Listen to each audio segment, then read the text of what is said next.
네, 우리는 그동안 여호수아 13장에서 15장까지 말씀을 통해서 현실을 버티는 힘이라는 시리즈 설교를 하나님께 말씀으로 나눴습니다. 여러분, 현실은 무겁습니다.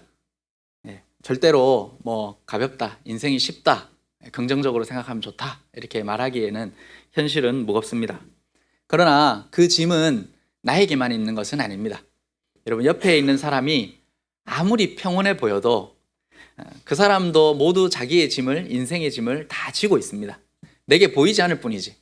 심지어 내가 엄청난 짐을 지고 있는 것 같은데 사실 평온해 보이는 그 사람이 나보다 훨씬 더 무거운 짐을 가지고 사는 경우가 많이 있습니다. 모두가 다 무거운 현실을 사는데 주님께 그 짐을 맡긴 사람만 여러분 평안과 자유를 누릴 수 있습니다. 주님은 수고하고 무거운 짐진 자들아 다 내게로 오라 이렇게 말씀하셨습니다. 그러니까 여러분, 인생에 무거운 짐이 있을 때 그걸 가지고 주님께로 가야 됩니다.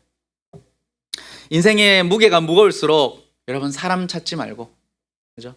어떤 다른 수를 세지 말고 주님을 찾아야 됩니다. 주님을 가까이 하고 주님의 말씀을 읽어야 되고 그렇게 해야 됩니다.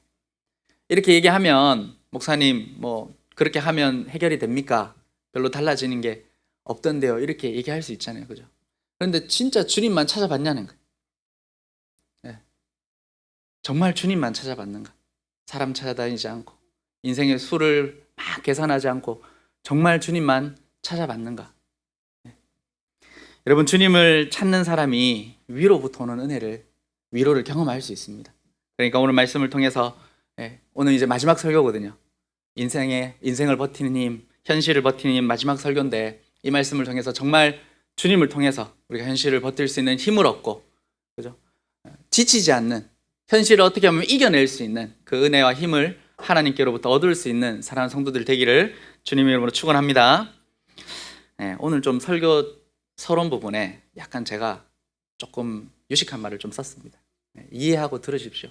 제가 설교 준비를 열심히 할수록 어려운 말들이 등장할 확률이 높습니다. 여러분, 사람들은 대개 자유가 결핍되어 있다고 생각이 들면 현실에 만족하지 못합니다. 불행하다고 느끼죠. 더 이상 선택지가 없다, 내가 통제할 수 없다라는 생각이 들 때 현실이 감옥처럼 느껴집니다. 불편해지죠. 인간은 본능적으로 자유를 갈망합니다. 여러분, 모두가 그렇습니다.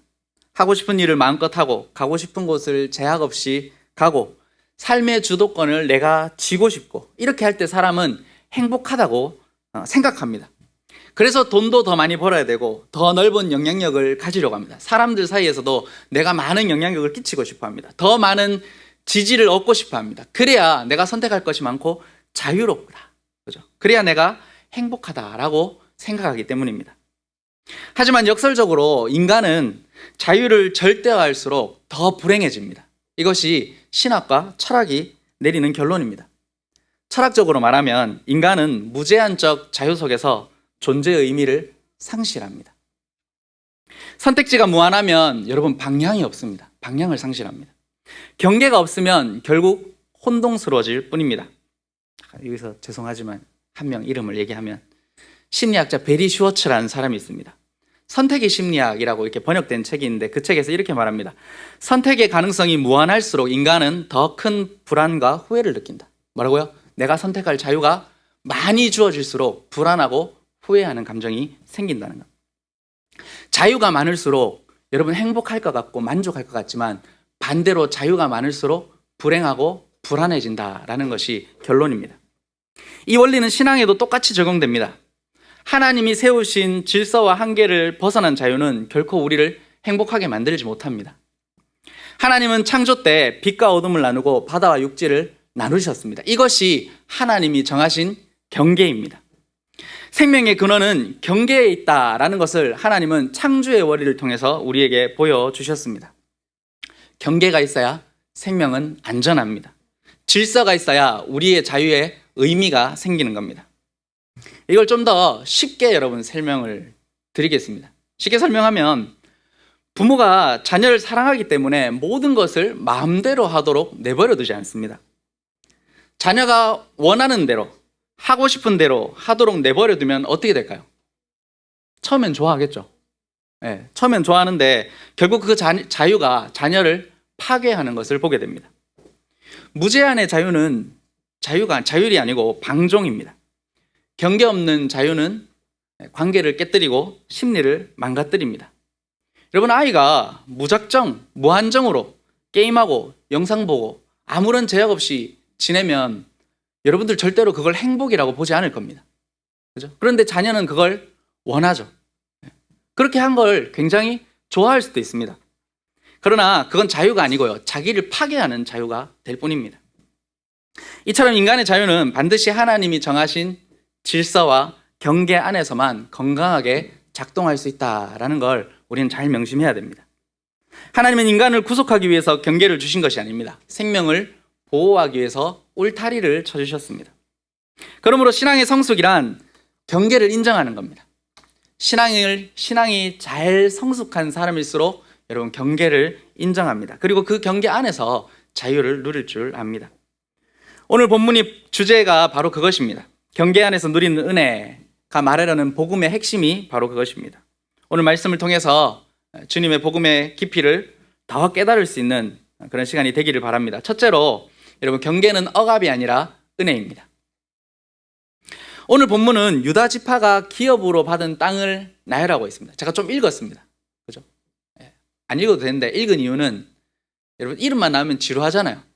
그런데 거기 오늘 본문에 보면 이름이 굉장히 많이 나옵니다. 유다 지파가 그들의 가족대로 받은 기업은 이러하니라 이러고 뒤에 보면 이름이 길게 나옵니다. 뭐 이름도 어렵죠. 갑스엘, 에델, 야굴, 기나, 디모나, 아다다. 읽으면 아무런 의미가 우리에겐 없어 보이지만 이 이름들을 통해서 하나님이 왜 여기다 기록해놨냐면 하나님의 약속이 얼마나 세밀하고 계획적으로 이루어졌는지를 우리에게 이 본문을 통해 알려주는 겁니다. 하나님께서 유다의 경계를 이렇게까지 자세하게 정하신 이유는 하나님이 자기 백성의 거처를 아무 때나 두지 않았다는 증거입니다. 하나님이 세세하게 자기 백성이 있어야 할 곳을 정해주셨다는 겁니다. 하나님은 이스라엘을 가나안 땅으로 들이시면서 이렇게 말합니다. 이것이 너희의 기업이다. 그런데 놀라운 건 들어가서는 경쟁하면서 마음대로 차지하는 게 아니고요, 하나님이 이미 들어갈 때 경계를 다 정해서 들여보내주셨습니다. 하나님은 그들의 자유를 제한하심으로 복을 주셨습니다. 이 사실은 우리에게도 마찬가지입니다. 하나님은 우리의 삶에 제한을 두셨습니다. 여기가 너의 가정이고 여기가 너의 삶의 터전이고 여기서 너는 나와 함께 살 것이다 라고 하나님은 우리를 각자의 자리로 보내주십니다. 그런데 우리는 이 경계를 자주 제약으로 느낍니다. 왜 하나님은 내 삶의 경계를 이렇게 작게 그으셨을까? 그죠? 저 사람은 저렇게 넓게, 여유롭게 사는 것 같은데. 하지만 여러분, 경계는 억압이 아닙니다. 하나님이 정해주신 경계는 울타리고 은혜의 질서입니다. 하나님은 우리가 위험으로 뛰어들지 않도록 삶의 울타리를 안전하게 그어서 재어서 우리에게 제공해 주신 분입니다. 시편 16편 6절에 보면 다윗이 이렇게 고백합니다. 내게 줄로 재어준 구역은 아름다운 곳에 있으며 나의 기업이 실로 아름답도다. 이게 누구의 고백입니까? 다윗의 고백입니다. 여러분, 줄로 재어줬다. 이건 하나님이 경계를 측정해서 정해주셨다는 겁니다. 다윗은 이 경계를 억울하게 생각하지 않았습니다. 오히려 그 경계가 어떻다고요? 아름답다. 하나님이 내게 정해주신 이 경계는 아름답다라고 다윗이 찬양하고 있는 겁니다. 그런데 여러분, 다윗이 받았던 유다 지파의 경계가 아름답습니까? 제가 계속해서 설교를 통해서 그 지역을 이야기하죠, 그죠? 가나안 땅 안에서도 가장 험준하고 가장 척박했던 땅들이 바로 유다 지파가 받은 땅들이었습니다. 오늘 본문이 말하는 남방 광야는 메마르고 척박한 땅입니다. 그런데 다윗이 이 땅을 보면서 하나님이 정해주신 이 땅이 어떻다고요? 아름답다. 실로 아름답다. 이렇게 고백하는 겁니다. 어떻게 그렇게 볼 수 있을까요? 하나님이 주신 은혜의 땅으로 그 땅을 보면 그렇게 보이는 것입니다. 하나님이 정하신 경계 안에 하나님의 선하신 뜻이 있다는 것을 다윗은 신뢰했습니다. 여러분, 우리의 현실도 그렇죠. 모두가 다 현실을 사는데 어떤 성도들은 굉장히 감사하고 행복하게 사는 성도들이 있습니다. 물론 그들의 삶에 어려움이 없다는 것은 절대 아닙니다. 그런데 그분들을 자세히 보면 그분들에게는 감사의 고백들이 있습니다. 우리는 때때로 내 삶의 자리를 불만족스럽게 여깁니다. 내 가정의 형편, 내 건강의 한계, 내 직장의 크기, 배우자, 자녀, 부모의 모습까지. 저는 제가 대단히 건강한 줄 알았습니다. 그런데 이제 요즘에 제가 느낀 게 할 수 있는 운동이 하나씩 없어집니다. 네. 일단은 뭐 몸 부딪히는 운동은 이제 하면 안 되죠, 그죠? 네. 그래서 안 부딪히는 운동을 2개를 하는데 수영이랑 달리기를 합니다. 그런데 교통사고가 나서 회전근개가 파열돼가지고 자꾸 한의사 선생님이 수영장 가지 말라고 하더라고요. 근데 그래서 뛰었더니 무릎 외측 인대가 아픕니다. 그래가지고 한의사 선생님하고 우스갯소리로, 제가 한의사 선생님 워낙 자주 가니까 한의사 선생님이 수영 줄여야 되는데요, 선생님 수영 안 하면 달리기밖에 없는데 달리기 하면 무릎이 아픕니다 하니까 한의사 선생님 막 웃으시더라고요. 여러분, 우리는 우리의 한계를 항상 경험합니다. 그러면서 더 좋은 거, 더 넓은 자리를 부러워합니다. 그러나 하나님은 이렇게 말씀합니다. 지금 이 자리, 지금 이 모습, 내가 정한 것이다. 너는 그 은혜 안에서 나와 함께 사는 것이다 라고 우리에게 말씀하는 겁니다. 여러분, 현실을 버틴다는 건 억지로 참고 인내하라는 게 아닙니다. 하나님이 정하신 경계인 것을 인정하고 하나님을 신뢰하면서 그곳을 은혜의 자리로 살아내는 것, 그것이 바로 현실을 버티는 겁니다. 혹시 여러분 중에 지금 사는 현실이 좀 답답한 부분들이 있습니까? 다른 사람들의 삶의 영역이 부러워 보이고 나도 돈 좀 있으면 이렇게 해볼 텐데 라는 생각이 문득문득 마음속에 올라오지 않습니까? 그러나 여러분, 지금 여러분들이 살고 있는 그 경계가 하나님이 줄로 재어준 아름다운 구역입니다. 아멘이 안 나오죠? 우리가 이렇게 죄인입니다. 여러분, 하나님은 그 경계 안에서 당신의 백성을 지키십니다. 그 경계 안에서 우리에게 은혜를 베풀어 주십니다. 하나님을 신뢰하는 사람만 그 경계 안에서 하나님 나라를 경험하면서 살 수 있습니다. 그러므로 우리는 이렇게 고백해야 됩니다. 주님, 제게 쥐어준 이 경계가, 이 구역이 실로 아름답습니다.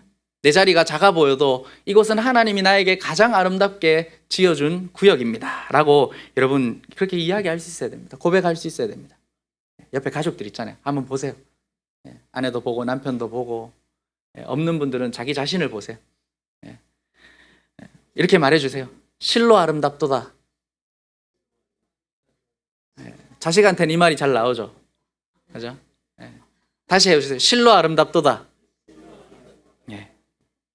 둘째로, 경계 안의 만족이 복음의 열심을 낳습니다. 정해진 경계 안에 머문다는 것은 여러분 하나님을 신뢰하는 것이고 그분의 질서 안에서 살아가는 겁니다. 여호수아 5장에 유다의 산지와 평지, 남방의 광야, 흩어진 목록들 우리가 이렇게 쫙 읽어보면 사실은 저는 목록과 족보가 길게 나오면 건너뛰는 경우가 많습니다. 충격받는 분들이 있는데, 공부할 때는 쭉 읽는데, 그리고 어딘지 지도도 찾아보는데 통독할 때는 좀 건너뛰는 때가 많습니다. 여러분 그렇게 하셔도 됩니다. 아셨죠? 괜찮습니다. 그런 눈으로 쳐다보지 마시고 거기에서 깊은 의미를 발견하기, 이름만 있잖아요. 이름만. 그러니까 왜 이걸 기록해 놓은지만 알고 대충 이런 이름이 있다 이런 거 알면 그 다음에 읽을 때는 한번 건너뛰어도 하나님이 뭐라 안 하십니다. 아셨죠? 여러분, 근데 왜 그렇게 기록해나만 했냐면 그 안에 하나님의 은혜의 다양성이 담겨있기 때문입니다. 여러분, 어떤 성읍은 비옥한 평야입니다. 그리고 어떤 성읍은 험한 산지에 있습니다. 하나님이 이 모두를 유다의 기업 안에 포함시켜 주셨습니다. 이 모든 장소에 뭐가 있을까요? 하나님의 은혜가 흘러 넘치고 있습니다. 그러니까 그 안에 다 기록되어 있는 거예요. 여러분, 우리의 인생도 마찬가지잖아요. 어떤 때는 평지 같고 어떤 때는 산지 같습니다. 시기가 그럴 수도 있고요. 또 어떤 사람은 좋은 땅에 사는 것 같고 어떤 사람은 척박한 땅에 사는 것 같습니다. 조건도 다릅니다. 그런데 하나님은 이 모든 시기와 조건을 네 기업이다, 너의 기업이다 이렇게 말씀하고 있는 겁니다.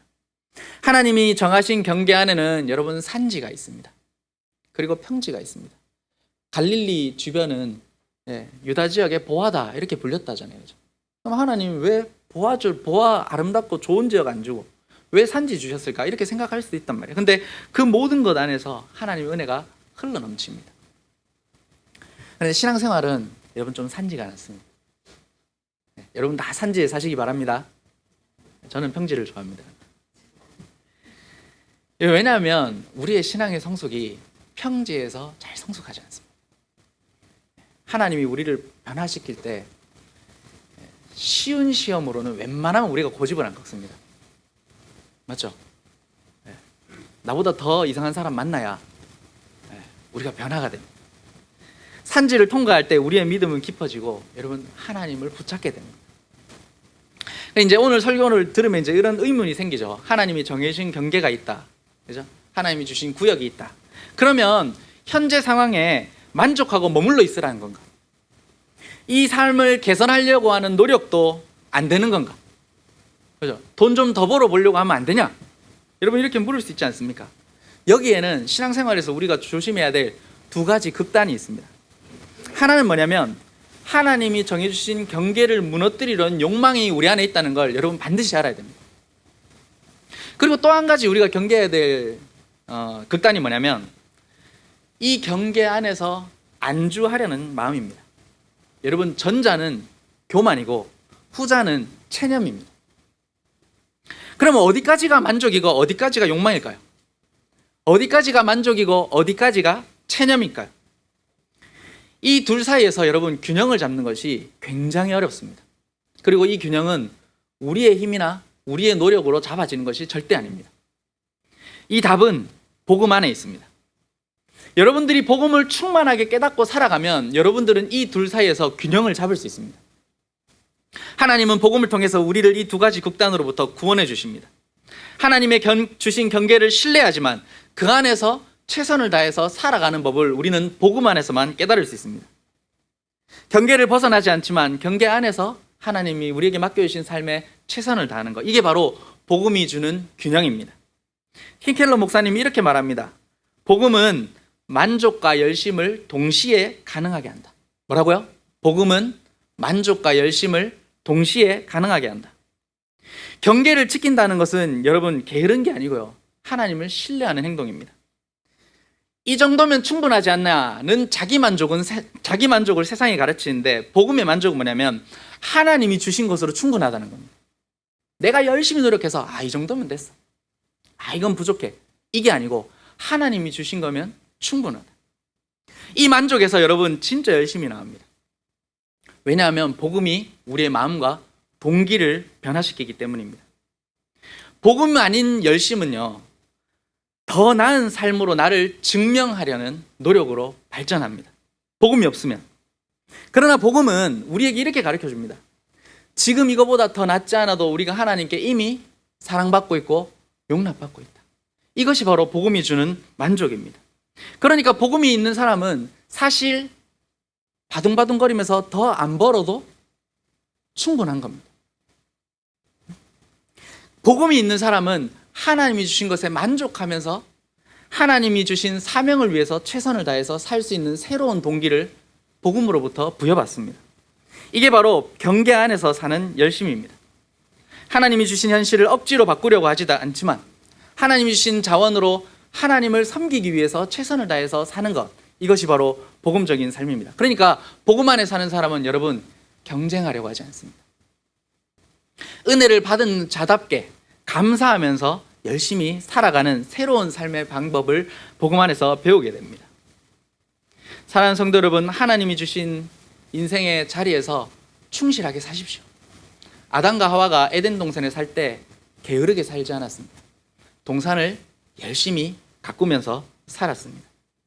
직장인이라면 자신의 직장에서 정직하고 성실하게 일하십시오. 가정에 있는 어머니라면 자녀들과 남편을, 가족을 위해서 헌신하면서 가족들을 돌보십시오.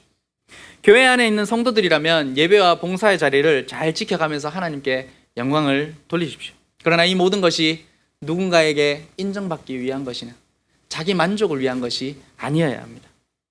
세상은 더를 요구합니다. 더 해야 된다, 더 열심히 해야 된다, 더 많이 해야 된다. 그러나 복음 안에서는 하나님이 임의를 고백하게 합니다. 이미 받은 은혜가 크다. 이미 하나님께 사랑받고 있다. 이미 하나님께서 모든 것을 주셨다. 그러니까 더 나은 자리로 가라고 세상이 외칠 때 우리는 이미 하나님이 주신 이 아름다운 구역에서 하나님의 나라를 위해서 주님을 사랑하는 마음으로 내가 주를 위해서 무엇을 할 수 있을까를 우리는 고민하면서 살아야 됩니다. 거기서 나오는 열심이 여러분 거룩한 열심입니다. 복음 안에 있는 자만 진짜 열심히 살 수 있습니다. 자기를 드러내기 위해서 사는 사람은 지칩니다. 다른 사람에게 상처를 입힙니다. 그러나 복음으로 열심히 사는 사람은 그 열심이 은혜에서 나오기 때문에 지치지 않습니다. 남들보다 더 잘해야 된다는 경쟁이 없기 때문에 다른 사람을 망가뜨리거나 상처를 주지도 않습니다. 이것이 바로 복음의 열심의 근원입니다.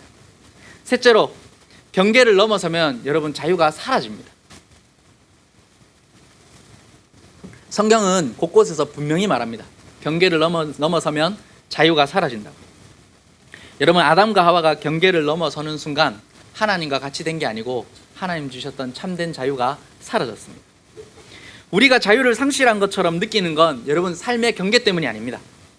우리가 자유를 잃어버린 것처럼 느끼는 것은 우리가 죄인이기 때문입니다. 하나님께서 정하신 말씀의 경계, 도덕적 경계, 가정의 경계, 관계의 경계, 이 모든 것, 경제적인 경계를 넘어설 때마다 스스로는 더 큰 자유를 향해서 가고 있다고 느끼지만 사실은 점점 더 세상 우상에 속박되어 갑니다. 결혼의 경계를 넘고 정직의 경계를 무너뜨리고 예배의 경계를 가볍게 여기는 순간 여러분 우리의 영혼은 평안을 잃습니다. 경계를 벗어나려는 욕망은 불안에서 나옵니다. 지금 현실이 충분하지 않다는 불안입니다. 내 삶의 경계가 너무 좁다는 조급함에서 우리는 경계를 넘어서려고 합니다. 참된 자유는 경계를 넘는 데 있지 않고요, 그리스도 안에 머무는 데 있습니다. 그러니까 여러분, 그리스도인들은 돈 많이 벌어야 되지만 수요일 되면 수요예배 와야 되고, 그죠? 주일 되면 주일 예배 와야 되고, 성도들과의 모임에 와야 되고, 가정에서 가정예배 드리면서 가정을 충실하게 지키는데 시간을 사용해야 되는 겁니다. 예수님이 십자가에 죽으셨을 때 그분은 하나님과 인간 사이에 막힌 담을 허무셨습니다. 그러나 동시에 그분은 우리를 새로운 울타리 안으로 불러들입니다. 그 울타리가 바로 은혜의 경계이고 십자가의 경계입니다. 그러니까 여러분, 우리가 교회 안에서 하나님의 은혜를 누리면서 하는 이 모든 일들이 가끔은 답답하게 느껴지고, 그죠? 우리의 울타리처럼 느껴질 수 있지만 여러분, 우리의 생명을 지키는 생명의 울타리라는 것을 여러분 기억하시기를 바랍니다. 그리스도 안에서의 경계는 여러분 생명의 경계입니다. 그리스도 안에 있는 사람은 자기를 증명하려고 사람들 앞에서 노력하지 않습니다.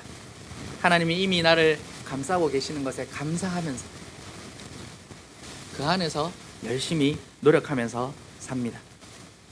복음 안에 있는 자유는 내가 하고 싶은 대로 사는 자유가 아니라 하나님께서 원하시는 대로 할 수 있는 자유입니다. 예수님은 요한복음 8장 32절에서 진리를 알지니 진리가 너희를 자유하게 하리라. 하나님의 말씀의 경계 안에 있는 것이 너희를 자유하게 한다라고 우리에게 분명하게 말씀해 주십니다. 사랑하는 성도 여러분, 현대 사람들은 제한이 없는 자유를 외칩니다. 그러나 그 결과는 혼란과 불안뿐입니다. 그러나 하나님의 백성들은 하나님이 주신 경계를 붙잡습니다. 말씀의 경계를 지킵니다. 그것이 진짜 용기고 그 경계 안에, 그리스도의 경계 안에 머무는 것이 진짜 자유입니다. 그 경계를 지키고 머물러 있으려면 여러분 하나님의 선하심을 신뢰해야 됩니다. 내게 주신 이 지역이, 내게 줄로 지어준 이 기업이 참으로 아름답습니다 라고 고백하는 사람만 그 경계 안에 머무를 수가 있습니다. 오늘 말씀을 통해서 사랑하는 성도님들이 있는 현실의 자리가 더 이상 무겁게 느껴지지 않기를 바랍니다. 현실이 무겁더라도 그 안에 하나님의 은혜가 있고 실로 아름답습니다 하나님이라는 찬양이 있으면 여러분 그 경계 안에서 버틸 수 있고, 그냥 단순히 버티는 것을 넘어서 지난주에 설교했던 것처럼 결단하면서 주를 위해서 열심히 살아갈 수 있는 새로운 동기도 얻을 수 있습니다. 우리의 힘으로 버티는 것이 아니라 주님의 은혜로 현실을 이겨나갈 수 있는 성도들이 되기를 주님의 이름으로 축원합니다.